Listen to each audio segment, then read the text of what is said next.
Live from the capital city where your news comes first. This is Carolina News.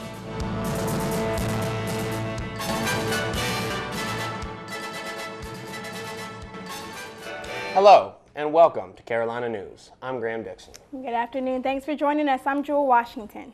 South Carolina is the second leading producer of peaches in the United States. It is a business that generates $40 million annually. But without local crops, the revenue won't be the same and the taste won't be the same either. From Boston Red Sox to Boston College, BC trying to keep their new #2 ranking in the BCS, visiting #8 Virginia Tech.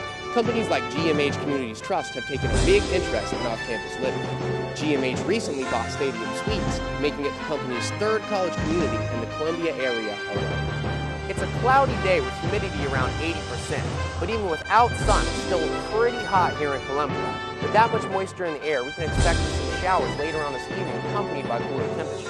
But I'll have the rest of that forecast and more coming up in Carolina News. Until then, back to you in the studio. The Better Business Bureau, try saying that 3 times fast, is receiving complaints nationwide and issuing alerts to consumers to beware of foreclosure rescue schemes. Our Ashley Grant spoke with neighbors in our Columbia community who says they know foreclosures too well. 3 housing communities and over 25 businesses are on Matthews Drive. And according to Town Hall, over 13,000 cars drive this 1.3-mile stretch of road every day. It's pretty warm outside right now, but coming up after the break, I'll tell you what you can expect heading into the weekend. So, William, are the spirits going to be enough to keep you warm tomorrow? Well, tomorrow is game day, and yes, there will be spirits. But first, if we're going to take a look at weather. It was pretty cloudy outside today, but it still remained pretty hot this afternoon. As you can see, currently it's about 80 degrees here in Columbia. Now, there's a nice cool breeze coming through at about 10 miles per hour towards the southeast. As you probably noticed, it's pretty cloudy outside. Those clouds are holding a lot of moisture with humidity around 80%. For those who make the dash differently than your traditional sprint, on a regular baseball field, the trip to first isn't so quick or easy. We have a cold front that's starting to come right through here, and that's going to bring a lot of precipitation and wind into the southeast area.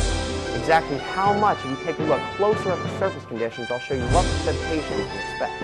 As you can see, right along the cold front over here towards Louisiana is where the majority of the precipitation is going to be.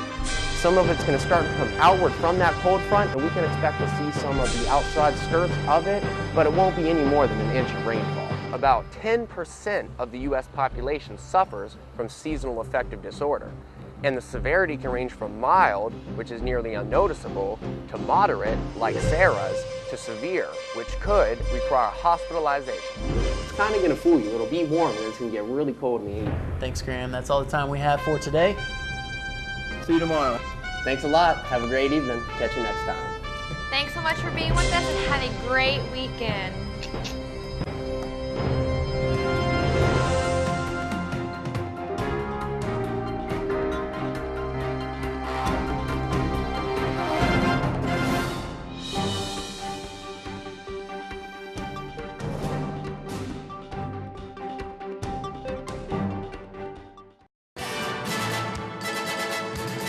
Live from the capital city where your news comes first.